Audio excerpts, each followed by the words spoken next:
Hey guys, welcome back.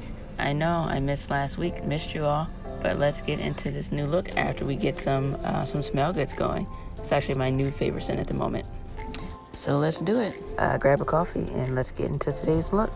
Alright, so for today's look, I'm going to continue the same trend. I'm sticking with, simple spring, summer beauty routines. But this one, we're just going to elevate it another level, just add additional products, additional dimension to the makeup. Alright, so first you can see I am starting off with my primer and patting that in. Then after that, I am going back with my CC cream. Again, yes, I love using my CC cream during this time of year, just because it is lightweight. It's pretty easy. You can see I started with one pump, and I go back in with the second pump just to add an extra layer and blend it out with my fingers. Right, so after I have my CC cream on, I sit there and look for my next product, which is going to be my concealer. And again, this is going to be a pretty lightweight coverage look. So I'm just doing a few dabs, you can see, of concealer underneath the eyes. And I thought about doing my forehead as well to highlight, but decided against it. So I'm just going to start blending out the concealer.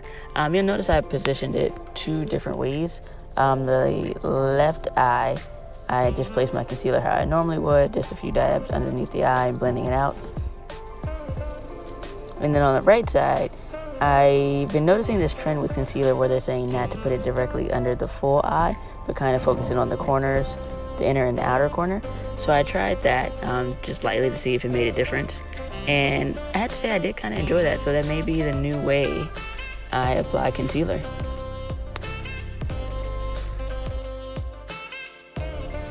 Alright, then once that blended out, next we're going in with powder. And we're starting with powder all over the face. Right, then after setting the whole face, I'm going to go back and use my lighter setting powder to set the concealer underneath my eyes too, so that does not move.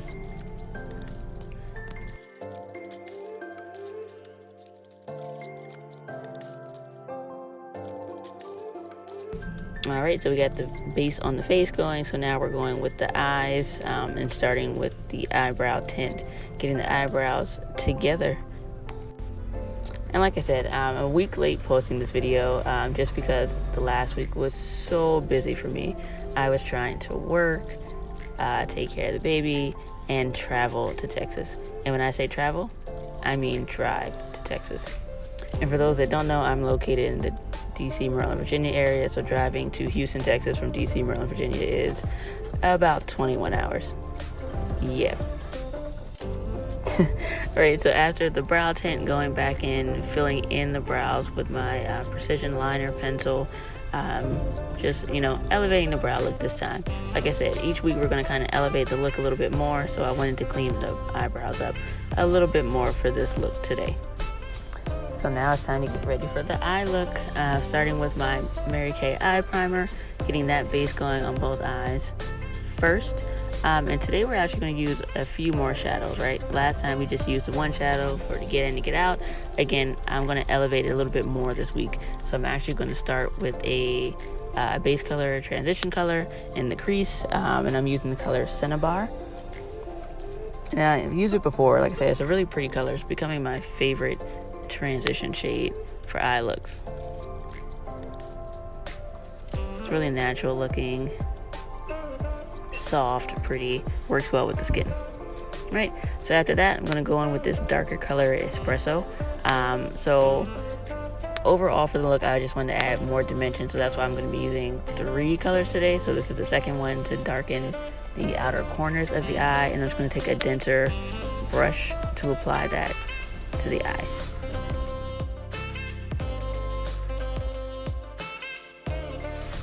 But yeah, so going back to my story. So yes, I was in Texas for the week, visiting my brother and my brand new baby nephew, who is so adorable.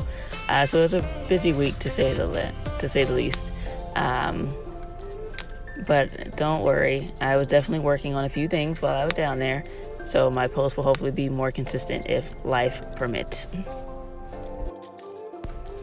Alright, so you can see how adding espresso to the outer corners and blending that inward kind of creates a little bit more dimension around the eyes.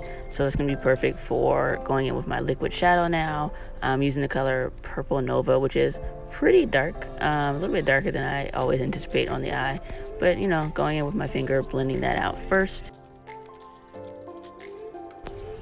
And so after that's blended out with the finger, I'm going to go back in with the brush to continue blending those colors together.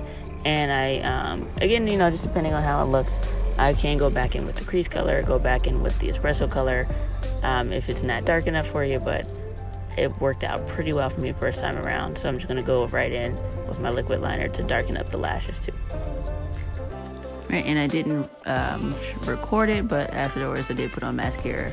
And don't judge the faces I have to make to put on eyeliner. It's a requirement for eyeliner, mascara, anything like it. Alright, so now we're going to go back into the face. Like I said, we're going to step it up a little bit more this week, and we're going to contour. So I'm going to use my Mary Kay at Play contouring stick. This is the color Sculpt 2. So just going around, I like this product because it is a stick, so you can place it directly where you want it. So just adding the contour to the places that I want to add some dimension and some sculpting to the face, then taking my brush and blending it upward.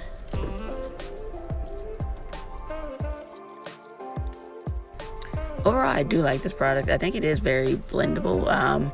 With this brush, it was a little bit more of a challenge. I had to work a little bit harder on it, but I think with the beauty sponge or, you know, the appropriate brush, I think it blends pretty nicely. Like you see on the forehead, it blends it a whole lot better there. Alright, then after the contour, going in with the highlight using that color Gilded Glow from that Illuminating bronzer kit that I have been using previously. Alright, and last but not least, a lip look. I was searching around for my specific Mary Kay dark brown liner, couldn't find it, so I'm going in with this Kat Von D liner first, and as you can see, that's running out as well, so I'm super sad about that, but pressing on. Alright, so first I'm just lightly lining the shape of my lips, going around, then going back and filling in the lips with the liner, because I'm going to want to deepen the color that I'm going to use on top. So just blend it out a little bit quickly to then go in with this lighter pink color from the Mary Kay at Play kit. I believe I did a shorter video on this before. It's a super light color. It is really pretty. I do like wearing it because it is a matte color, so it definitely has more lasting qualities, but I for sure need a liner with this color. Alright, so you can see I just applied it all over the lips. I'm trying to blend it out some more, blend it in with that darker brown liner that I used to kind of help, but I'm also going to go back and use another color on top of the pink. Yeah, trick with light colors, blend, blend, blend, and blend. Right, so what? I got it blended out to a place that I like.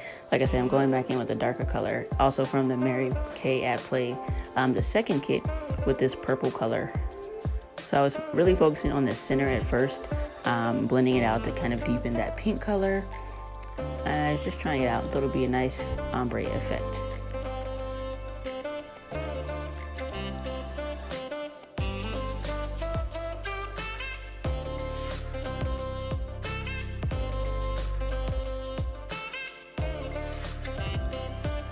Alright, and there we have the completed look.